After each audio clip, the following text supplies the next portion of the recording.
Hello, everyone, and welcome. Thank you so much for joining me. My name is Rainiori Senia, but I go by Rainy like a rainy day. And this is part two of my three-part series where I will be discussing your options for a lease to purchase.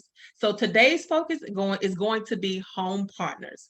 If you have not done so just yet, make sure you connect with me on Instagram as well as on Facebook at Homes to Investments. So let's talk about the benefits of the lease to purchase options. It allows home ownership for those that may not have the credit, the finances, and or the debt to income needed to get approved for a traditional loan such as your FHA as well as your conventional. It allows you to have a trial of the home prior to the full commitment. And if you are tired of paying a lot of money for rent or paying your landlord's mortgage, this is a good option. And finally, you do not have to worry about the sellers selling the property. I can definitely tell you with the market the way that it is right now, I've had an increase in the number of clients reaching out because the owners have decided to sell the rental, and my clients have been in these places anywhere between months up to years. So this will give you the opportunity to not have to deal with that.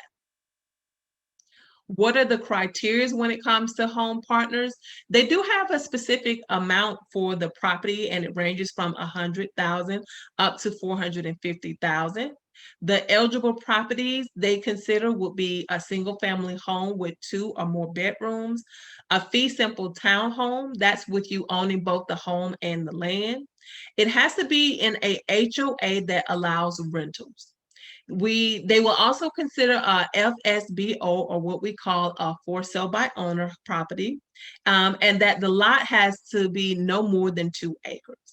The ineligible properties will be a condo, a REO, or short sale, any type of auction home, any new construction phases that are less than 50% completed, probate properties, modular homes, mixed use homes, homes with more than 7 bedrooms, age restricted homes, and the home cannot have a guest house or in-law suite with a separate entrance from the main home. And then finally, in regards to the property location, they don't have any restrictions on that. For everyone that is 18 and up, they must complete the pre-qualification and full application.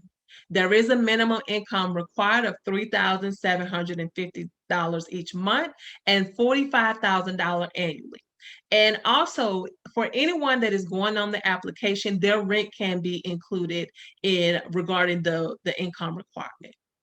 The maximum debt to income, or the DTI, is 45% of the gross monthly income. And if you remember before, your debt to income is your monthly expenses divided by your monthly income, and that's pre-taxes, pre-deductions.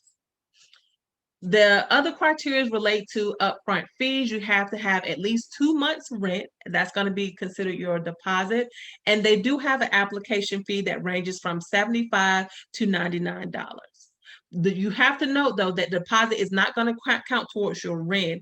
It'll be returned or credited to you once you decide to purchase the property. Several factors to consider when they are looking at your application. They will look at your household income. They will look at your rent to income ratio. They'll look at your debt to income ratio, your rental and housing history, employment history, criminal history, and your FICO scores. When they look at your history, they want to make sure that you don't have any type of pending bankruptcy. You can have, though, a history of a short sale or a foreclosure. Regarding your background check, it is used to determine your rental history and your criminal background. With home partners, you cannot have any type of eviction at any time. Doesn't matter the time frame. If they're pulling your background and it shows up as as an eviction, you will not be approved. Regarding your criminal background, they will evaluate for the recency and the severity of the conviction. And I can tell you, though, that they do not approve any sexual offenders, registers, or anything like that.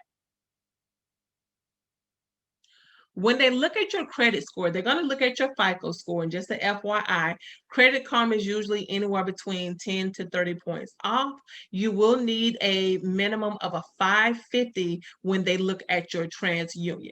And let me just kind of put this in there. The reason that the FICO is different from Credit Karma is because Credit Karma use what we call like a Vantage scores. So just keep that in mind. If you have any fur babies, they are allowed, but they cannot be any dangerous breeds. You can have up to 3 pets, that's including cats and dogs, but they have to weigh less than 180 pounds together for their combined weight. There is a $300 non-refundable fee, and that's per pet, and it would be refundable upon you purchasing the home. In addition, you must purchase renter's insurance. So just a side note, if you need to work on your credit, we can definitely help you with that. We do provide credit repair services.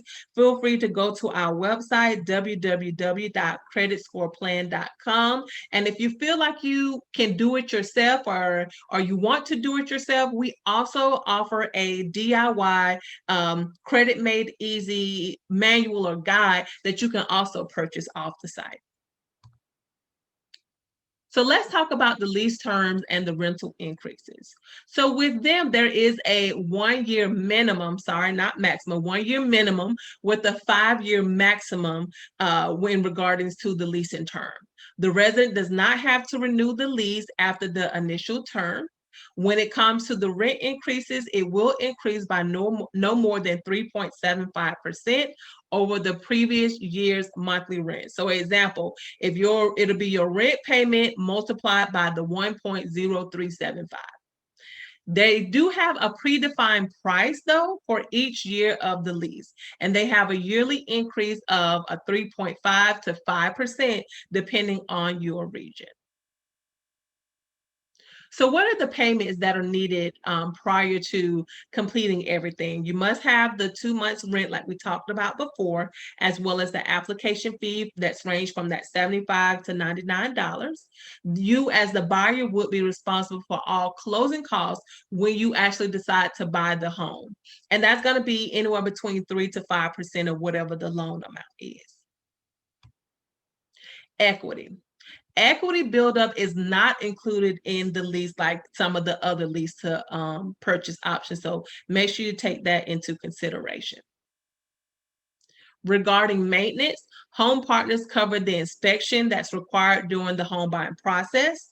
The maintenance adjustment is equal to $2,500, and it is adjusted at the time of the purchase of the repairs needed. It's used to cover the cost of any repairs, renovations, replacements, or improvements to the home that home partners determine are necessary or appropriate during the lease.